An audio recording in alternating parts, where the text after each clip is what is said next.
What's up, guys? It's me, the AR Lee Double X, here to give you my review of X-Men Days of Future Past.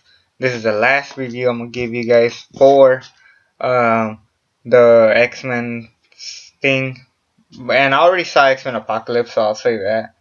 And I don't want to say anything about X-Men Apocalypse until Monday, Memorial Day, because I have no school that day. So stay tuned. I'm gonna take off these returns real quick. Just put them away. My bad. So yeah, let's get on to the review. We kick off with like this like apocalyptic like future, and then you just see kind of everything being destroyed, and then you see the original cast of X-Men like Halle Berry as Storm, Patrick Stewart as Professor X, Ian McKellen as Magneto. You see Kitty Pryde played by Ellen Page, and then you see Hugh Jackman as Wolverine, and he is set back in time to like fix the Sentinels to be created by Trask ever since Mystique killed them back in the 70s. So Wolverine's back in the 70s, and that means he has bone claws for the majority of the movie. But then he wants to talk to Professor X, James McAvoy, and he has to team up with Michael Fassbender's Magneto in order to fix everything, fix the future for them before it just ends everything. And it was just a perfect movie. I think it was just a great movie to show to the world. And honestly, I'll talk about the ending much later. But I think this is my favorite superhero movie besides The Dark Knight. It really is just a classic. Just rewatching it just gives me like goosebumps just thinking about it. I mean, it was just really cool that they managed to tell this story. And yes, even though Wolverine is the leading man and people are kind of tired of that, I think it worked. I thought it was just a fine movie. I think it was just an amazing, well shot movie showing us the best of both the past and the future. Particularly with this scene with James McAvoy and Patrick Stewart talking, both Professor X talking, interacting. That was just like a cool moment. It was just one of my favorite scenes in this. Honestly, maybe better than the Quicksilver scene. I'll get to that later. And yeah, overall, I thought that was just great. But yeah, Quicksilver was just a star. It was just so sad that we got so little of him. They teased that he was Magneto's son, and then you know, yeah, he just had one of the coolest scenes maybe in film history. Him just running around and fixing everything. That was just a cool scene. I enjoyed that a lot. I think it was great.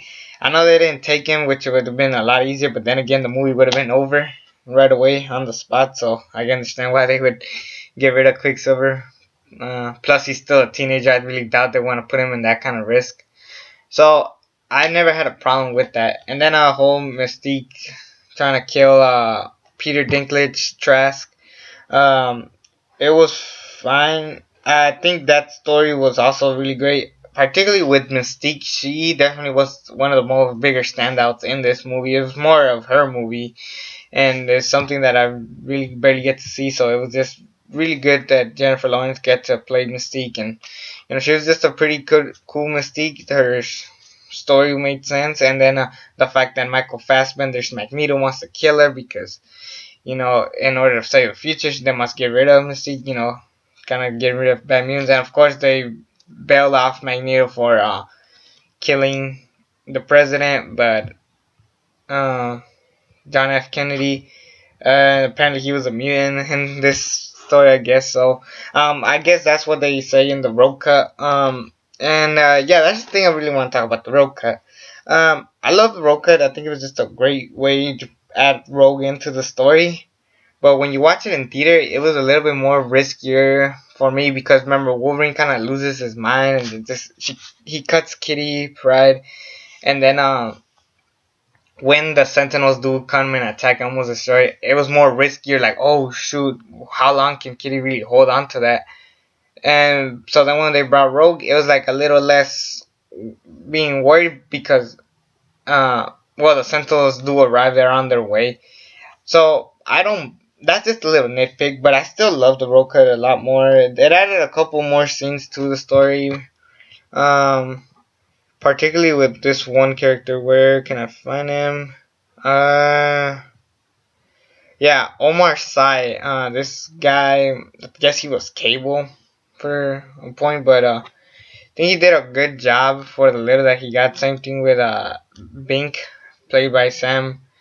Bing Bing had that's her name. I'm not joking. So yeah.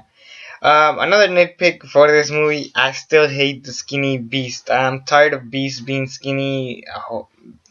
Hopefully, when they do the 90s edition, they make Beast a lot bigger.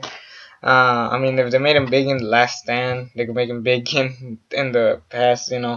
Hopefully it leads to that, but so far none. And it was also cool that Professor X could still walk. I was kind of confused because he got shot in first class, but it was just so he got rid of his powers in order to walk, putting these drugs on him. But then he got rid of the drugs so he could use his power again, and it was just a really good storytelling, particularly with the chemistry between Mystique and Professor X. That whole chemistry worked very well. I thought it was nice. And then also the whole story with Magneto trying to make mutants stand out, be their own people that they shouldn't be hiding. And then that was just another perfect scene. And then this eventually would lead to Trask being arrested, and the future is saved thanks to the help of Wolverine coming to from the past and helping everything out. Not just that, but uh, it was kind of odd though. Like you kind of get rid of Wolverine for a while, even though he doesn't do much. He kind of works a lot in this movie, so I think Wolverine overall did a good job. He didn't have to be in costume. No one had to be in costume. They just kind of had to tell their story, kind of develop what they got from First Class, and with the bringing back the old cast. This is the first time this has ever happened in a movie, bring the old cast and the new cast and form one cool ass movie. That was just a great, and not just that, Bryan Singer came back and basically fixed what Brett Ratner fucked up with the Last Stand, killing off Jean Grey, killing off Cyclops, killing off Professor X. They all come back, and it was just a great moment for us X-Men fans. It was just a great moment, and then I guess that's gonna lead to the last Wolverine movie. I don't know what Wolverine 3, I guess they're calling it, or Old Man Logan, whatever the hell they're gonna call it. That's gonna be great. Yeah, that's gonna be a little quick wrap up. By far, a 10 out of 10, A plus. Go watch this movie. This is one of the easily the greatest X-Men movie ever for me personally. I know a lot of people love X2, and very understandable, but for me, grew up with this. Uh, I mean, I grew up with X2. My bad. It's just that for some reason I just love this movie a lot more.